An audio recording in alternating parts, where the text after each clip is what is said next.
Hi, welcome to Midwest Magic Cleaning. My name is Ladies. And this week we're starting week 3 of a severely hoarded house. We're cleaning this place for free. So far we've cleaned the main floor and the garage. And this is actually one of the worst parts of the whole house. This is the downstairs. You can tell by these opening pictures that this place is pretty trashed. So in this video, instead of just trash removal, you're going to be seeing a whole lot of actual cleaning. The place is really grimy, really cruddy. And when you see the shower, it'll blow your mind. It'll blow your mind straight on out of your head, son. You'll be sitting there thinking, I sure am glad I have a mind. And then when you see that shower, it'll be like, foont, and then your mind will just shoot right out of your ear. You'll basically end up as Beth from Feral Tradwife. The first room that you're going to see is a bedroom that I think was actually more like a family room to begin with, but this house has like 3 family rooms. The house is enormous. If you want to hear the backstory of this place, the first 2 videos explains it. I won't go over that again here, but just know that no one lives here now. This is the condition they left the house in when they moved out. So right off the bat, before we get into the actual cleaning, we have a ton of trash to pick up. By the end of this video, we have taken out about 6 40-yard dumpsters worth of trash from the garage, the upstairs, and then this floor.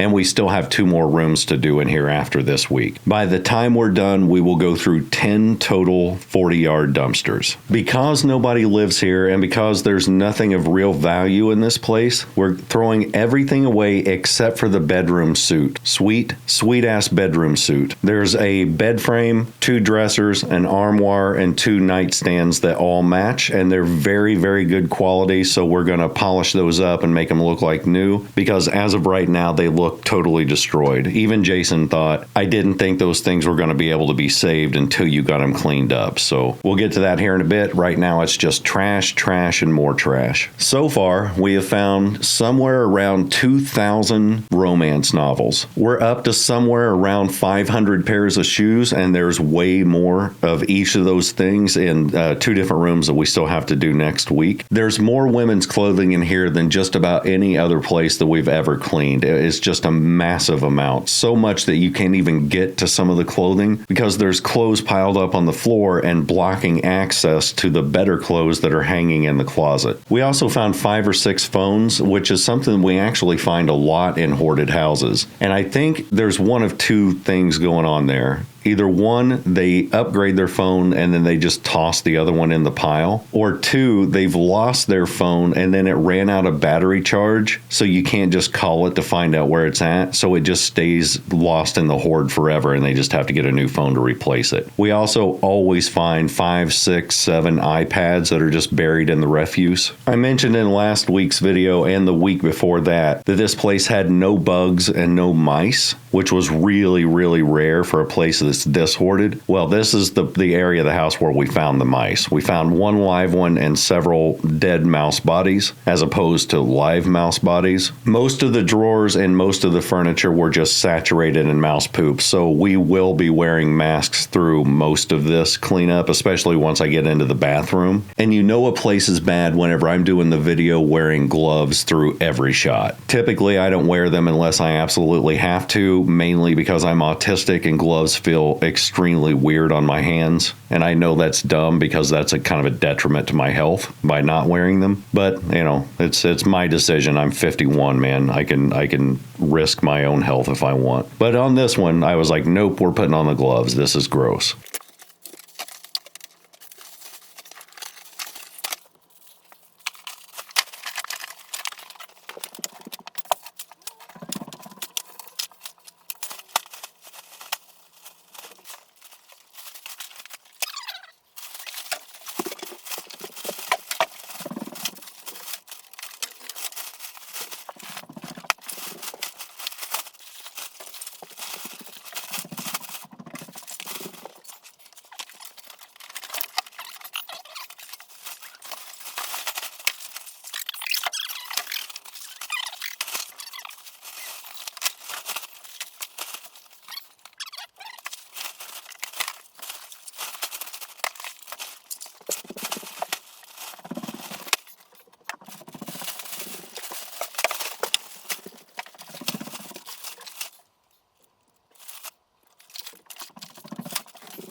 You know the little trash bins that you use for personal use for like your own house, the one you take to the curb? We filled probably 5 of those with just random makeup. And there was so much candy everywhere. I bet I filled 4 40-gallon trash bags full of candy. And then I also had to spend a little bit of time looking up the value of certain dolls because there was a massive doll collection. I lost count. Usually I can keep a pretty good estimate of how many of a thing that I'm throwing away just by how much space it takes up versus the size of the individual items. So until we got downstairs, we had thrown away probably 500 dolls and stuffed animals. We threw away at least that many, if not more, out of the downstairs. So there were certain ones that were really old that I was like, I don't know if this is worth anything or not. So I'd look it up and find out it's worth like $20. So in the trash it went. We found a bunch of jewelry too, but there was not one piece of jewelry with any actual precious metal. I can't even call them costume jewelry. They're more like dime store jewelry, that like stuff you buy at Walmart for $3 or at a garage sale for 50 cents. They also had a massive collection of VHS tapes and DVDs. And the thing is, and this is weird, I've never seen this in a house like this before, there wasn't really one DVD that was worth keeping. I mean, I wouldn't keep them anyway because I don't have a DVD player and also Netflix exists, but it was all B movies like Strike Force Commando, The Eye of the Sniper, like all these like B-rated action flicks that went straight to DVD. There were so many of those. Some had potential, like there was season 11 of Supernatural, but no other Supernatural DVDs, so that you couldn't even get the set. But it was mostly all these throwaway videos that nobody wanted, to the point where I thought maybe they had gone to a Blockbuster or a Family Video and just bought all the remaining videos that nobody else wanted. People were like, yeah, I'll pay you $50 if you take these out of my store. Though I will admit, they did have a copy of Happy Gilmore, so that was there. But everything else was just garbage. Not a huge fan. Not a big fan at all.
On the first video, I had some people get not mad, but a little upset that I threw away the lamps that look like Tiffany lamps. And it's like, no, I'm I'm very good at distinguishing good stuff from bad stuff, and there were no Tiffany lamps in this house. There was nothing of real value in the house at all. The lamps that I threw away were fake stained glass that were more like a plastic than a glass, and they were bought through the Home Shopping Network. They had the original boxes they came in, and it was Home Shopping Network cheapo lamps. Or I'd hear things like, oh my God, I can't believe you threw away that table. That's from 1930 or 1940, and it's by this maker. And it's like, no, I look at all that stuff, dude. This was a Menards reproduction table. It was made in like 2004. It was meant to look like an old table, but it was not an old table. I can tell you this much. If you're ever watching these videos, especially myself, Ari Katarina, Clean with Barbie, and you get obsessed about the things we're throwing away, you're missing the entire point of the video. Like, these people have gotten themselves into such a bad position that the saving point of this is not to try to make money out of the stuff they have in their house, because the stuff they have in their house is covered with mouse poop and pee. It's covered in black mold and corrosion. Things are broken left and right.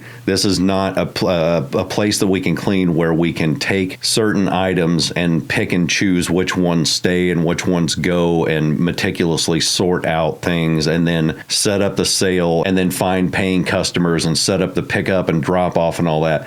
This is a case where the houses are so bad, things just have to go. The unfortunate reality of these situations is that the person throwing away the stuff isn't the problem. The problem was the person who had hoarding disorder to begin with, basically evicted themselves out of their own house by not being able to control that disorder. They didn't go to therapy. They didn't ask for help. They're in a fight or flight mode when their stuff is being messed with. It's a mental condition. It's a neuropsychological condition. Sometimes you'll see us throwing away things that do have actual value. And unfortunately, that's the end result of this disorder. We do not have the time or the resources to get rid of this stuff.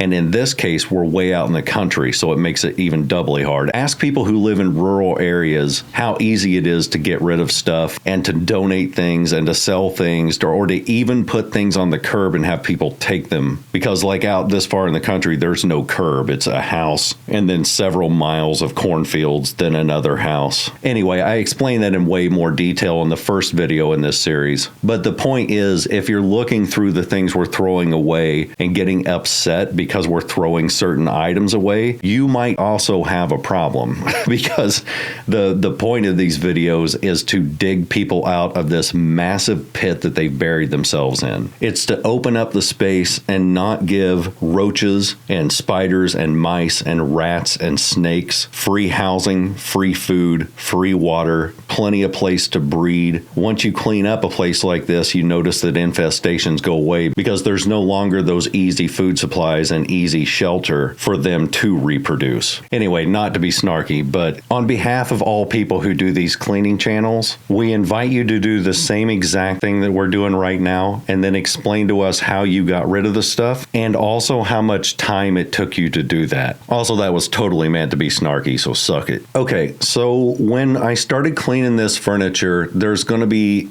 steps that we take on each one because these are filled with mouse poop. So the first step is to open up the drawers and vacuum out all the mouse poop using a vacuum that has a HEPA filter. That's a special type of filter that's designed to move really small particulates, including like bacteria and viruses and stuff like that. That way you're not vacuuming up mouse poop and then just shooting that saturated air back out into the room again. It's going through the filter first and collecting all the bad stuff and then shooting out clean air. Then I'm going to clean the outsides of all the furniture with Mr. Clean because these had so much crud and melted candy and just nasty sticky stuff on it that I needed something powerful. Otherwise, I would just use just a damp rag if you're doing like home cleaning. But if you're ever in a position where something's covered with a bunch of really nasty stuff, Mr. Clean's great. If you have melted candy or stickers or something on furniture, Goo Gone is really great. But I just use Mr. Clean on these. Anything that had super cruddy insides of the drawers, I would use Mr. Clean on as well, but there's a bunch of these drawers that are fine. It had mouse poop, but no actual crud. I'm then going to polish the outsides of the furniture with Old English. Liquid gold works really good too, and that's just to add a shine. Then the last thing I'm going to do is take straight 70% isopropyl alcohol. I'm putting in a spray bottle, and putting that on mist, and I'm going to spray the insides of all those drawers, and I'm not going to wipe it up. The point of that is to not clean. It's to kill off any viruses or bacteria that may still be in the drawers. Alcohol evaporates so quickly that it won't damage the wood, but it will kill any of the viruses, bacteria, live moose, or whatever happens to be in the wood. And the whole point is just to make that safe.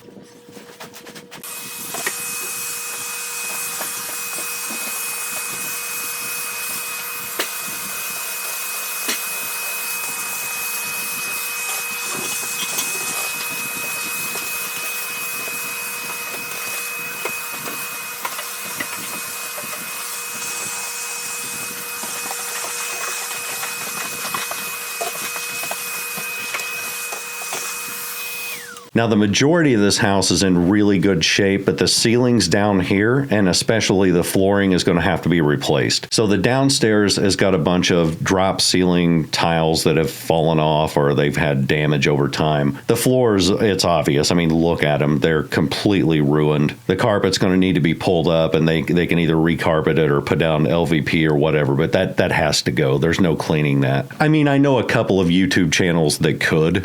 Some of those carpet cleaning channels are super awesome, and they could take just about anything and make it look new again, but it's not worth it in this house. The carpet itself is old and outdated. I mean, dirt aside, and there's a lot of physical damage where it's unraveled. It just needs to be stripped, like your mom. Hi-oh!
To give you an idea of how bad this actually was, most of the houses that we clean on this channel, we can complete the entire house in a week. We start filming on a Monday. By Friday, we finish up. By Saturday, the video's up. We're on week 3 right now. We're getting ready to start week 4 this coming Monday. And this downstairs took us 5 days to do 4 rooms. That was a family room, a bathroom, a bedroom, and a walk-in closet. We still have 2 more rooms to do here, a bigger walk-in closet and an office, and then we start on a massive garage that's meant for like tractors and stuff like that. So far, the downstairs was the hardest, even though the garage was way, way more hoarded. The garage, if you haven't seen that video from last week, that had 6.5 feet or 7 feet worth of trash in some parts of that area. But down here, it was all just kind of scattered and piled on top of each other and interwoven between each little section of trash. But the thing that made it super hard was, since this is downstairs, it's built into the side of a hill, and there's one exit, and in order to get all the stuff out to the dumpster, we have to go out of a back door and then up a hill, and it's like 50 to 100 feet from the back door to the dumpster, and it's been raining this entire time. So the hill is just a swamp. It's all muddy, and trying to carry up, a 100-pound bag or a dolly worth of books, it's extremely difficult, and it's physically taxing. So we had to do a thing where we would take a couple trips to the dumpster, then we would have to rest for like 10 minutes before we could dive back into it again, because it just wrecks your legs and your back. Both Jason and I had to be really careful in how we hauled that stuff, because we're the only two working, aside from there was a point where we had two guys who came in and helped us move a couch, a love seat, and a mattress. But all the other stuff was done by us. And if we get injured, we're just out of work for like a week or two while we heal. The closest hospital is about 15 to 20 miles away. So we have to be really mindful about how we're hauling this stuff to the dumpster so we don't accidentally blow out a leg or our back shoots off like a back geyser. Because once your back falls off, then you got to wait to regenerate a new one, and it's just a huge hassle.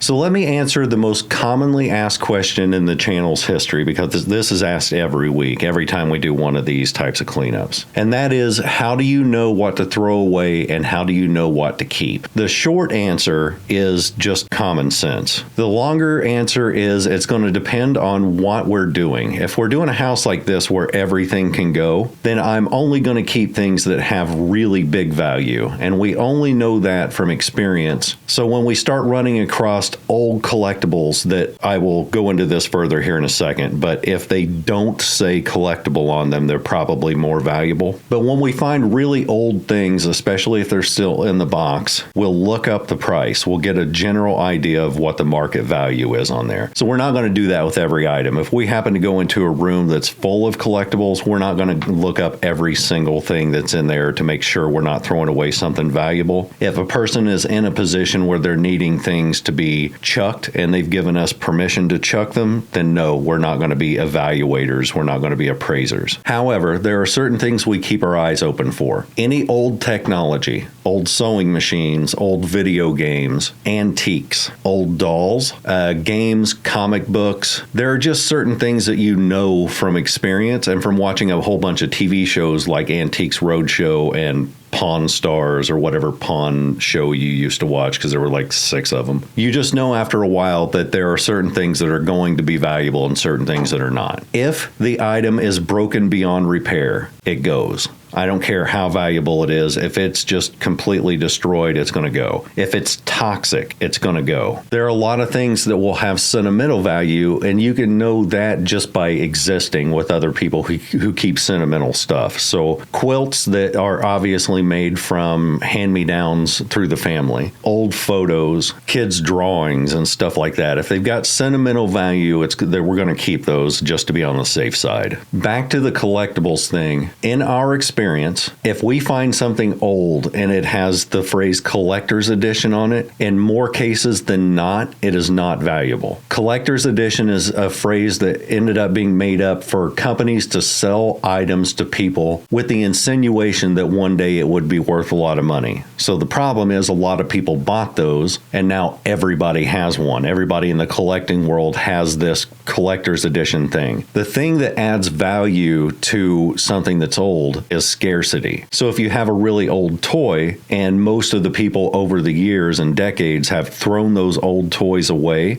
but you have an original version that is undamaged and still in the box, yours is scarce, so yours is going to be worth a lot more because there's not as many that exist in the world. The problem with collector's editions is, like, let's say they made 10,000 of a certain knife, and all the knife collectors bought up these 10,000 knives. Well, they're going to keep them, and they're going to keep them framed or in some sort of display case, and they're going to be in good condition, and so they're readily available to other collectors. Now, that's not always the case, but that's the general rule of thumb. If we see the phrase collector's edition, we can pretty much guarantee it's worth like $20. And that's what we found in this house. We found several dolls that were in the box with that phrase. We looked them up, we gave a quick appraisal, and then we found they were just a dime a dozen. People were selling them for $20 at most. So when you see us throwing things away that are still in the box and still in good condition, your reaction may be, oh my God, I can't believe you threw that away. It was in such great condition. That's going to be worth some money someday. Well, the truth is we just strengthened the market because we took one out of circulation. So all the other collectors are going to go, theirs is going to go up just a little bit more because there's one less in existence. You're welcome. If you don't believe that, ask baseball card collectors what happened in the 1990s.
On to this next room, and this is edited a little bit out of order because the way we actually had to clean this house was to take out the trash from every room all at once. Then we went back to clean the furniture and vacuum the floors and sanitize. However, whenever I put that together in video form, the rooms got confusing because there's so much garbage strewn everywhere that it looked like we were cleaning the same room over and over again. So I separated this out into separate rooms so you can see everything being done sequentially rather than chronologically. I normally don't talk about, the editing process in these videos because it's kind of boring, but the reason it's important in this house is because if I were to do things chronologically, you would basically be watching a video that is 40 minutes of garbage removal followed by 10 minutes of actual cleaning. And to be honest, it would just be boring. When we were doing the very first walkthrough of this house, we took a look at this room and there was a huge pile of books that had just been spilled all over the floor. Then we can tell there were a couple boxes that had a few books in them behind a door on the other side of the room. So we initially were like, man, this room's going to suck because there's so many books. This is going to take us forever. It's going to be really heavy. But little did we know that this was only a fraction, a very small small fraction of the books that existed in the house. Behind the door across the room ended up having several boxes where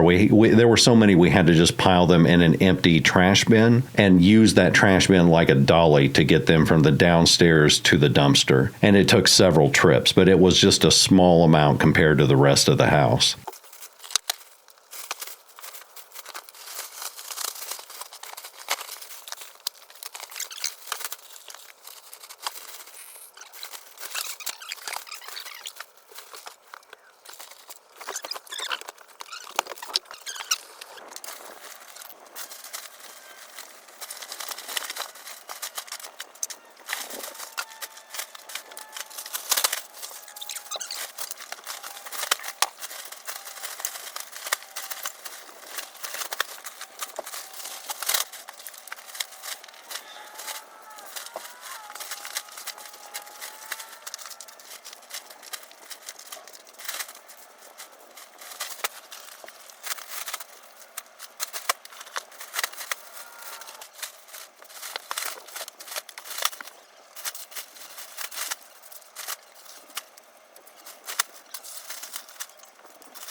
Yeah, you should go outside. It's nice and warm out there.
Now, I'm not saying this to make fun of anybody. I'm just saying this because it's something we run into all the time. In a lot of these houses, in most of these houses, we find exercise equipment that is brand new. It was bought, it was used a few times, and then it was shoved into a corner to forever be ignored. And I never refer to those as exercise equipment. I always refer to them as good intentions. Sometimes I'll refer to them as optimism. So every time we find a Stairmaster or a ski machine or an exercise bike, I will tell Jason, hey, there's some optimism in the other room that we need to move out of the way. Or, yeah, there's one room over here that's the good intention room. That's where they kept all their good intentions. We need to get rid of those. They're always super heavy. And you can assume that, yes, those do in fact work, because they weren't abandoned because there was a problem with the machine. They were abandoned because exercising on those things suck. So every household has a moment where they're like, F this, and then they just use it as a clothes rack. It's why it always cracks me up to see those things on Facebook Marketplace, because they'll be like, exercise machine, paid $800 for it, we'll sell it for $500, is in brand new condition. And I'm like, oh, I know it's in brand new condition. They're all in brand new condition. It's why you're not going to sell that thing for more than about $50, because those things are the collector's edition's version of exercise.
I have a friend in the cleaning world that goes by the name Cleaning Fairy Cherie. It looks like Cleaning Fairy Sherry, which makes more sense as far as the rhyme scheme, but her name is pronounced Cherie. I didn't name her. She didn't name herself.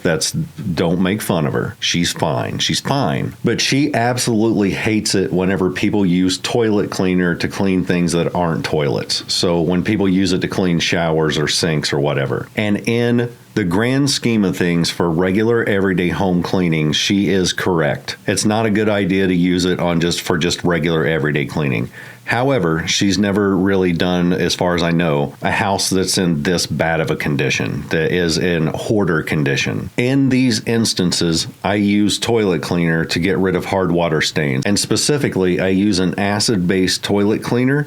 You can tell that it's acid-based if it says something like removes calcium and lime deposits or hard water stains. This bathroom is absolutely covered in rust and some of the worst hard water deposits I've ever seen, specifically in the shower. So what I'm going to do in this case is scrape off as much of the hard water deposits as possible, and I'm just using an ice scraper that you keep in your car to like defrost the windshield, just one of those little plastic defroster things. Because a razor scraper won't work on the material in the shower. It would gouge the shower. Then once I've removed as much of that mechanically as possible, then I'm going to saturate the entire thing with that acid-based toilet cleaner and let it set for at least an hour.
Normally at this point in the video, I would shout out about 4 channels that I really like to watch because we all seem to have the same taste in YouTube channels. This week I want to shout out just one, which is Ari Katarina. I wanted to give a personal thanks to Ari because without her, I don't think that we would have this genre of cleaning videos, at least with the strength that it's got now. I don't think that we'd have the community that we have. I don't think that some of the YouTubers that exist now could could make a living doing this, especially for free. Like, we're not charging the customers anything for this. We just make our money through YouTube ads and sponsorships. And I think that Ari Katarina is the spark that ignited this whole thing. One of the reasons that I want to call her out is because she recently announced that she's pregnant and that she has enough videos stockpiled to get her through the end of the year. And after that, she's going to retire. And just on behalf of everybody in this community, I wanted to personally thank Ari Katarina. And if you haven't seen her videos, I'm going to link her channel in the description. And if you could, drop by there and just give her a quick thanks for everything she's done. She deserves it. She's a magnificent person, and I'm going to miss her quite a bit when she stops doing videos. So Ari, if you happen to be watching this video, which probably not, but if you stop in and happen to see this, thank you from myself personally and from the whole community these cleaning videos, this whole genre of YouTube videos. And I want you to know that we all love you and we're going to miss you.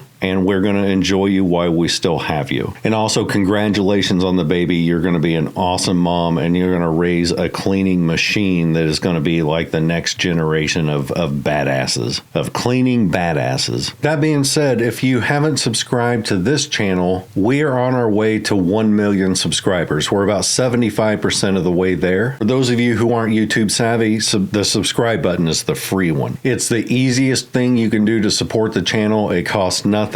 And it helps me out because once we hit 1 million subscribers, I get a gold plaque, and that's all I've really ever asked out of the channel. We also have paid memberships, and that's just for people who want to support the channel in a monetary way. That's also how you can contact me because I hang out on Discord pretty much every day, and the Discord is only accessible through the paid memberships. If you can't afford memberships, please don't get one. I would much rather your money go to something more important than just hanging out with us and making dong jokes on Discord, which is about half of our conversations, if not 3/4. So suck it. We'll be going back to this house this coming Monday, and we're spending another week, probably 2 weeks here, where we'll be doing 2 walk-in closets that are just utterly trashed, an office/bedroom that's got hundreds and hundreds more books, and then we'll be doing that big old tractor barn. After that, this house should be completely done, and we'll be on to the next one. So members, I will see you this Wednesday. Everybody else, I'll see you next Saturday. Later.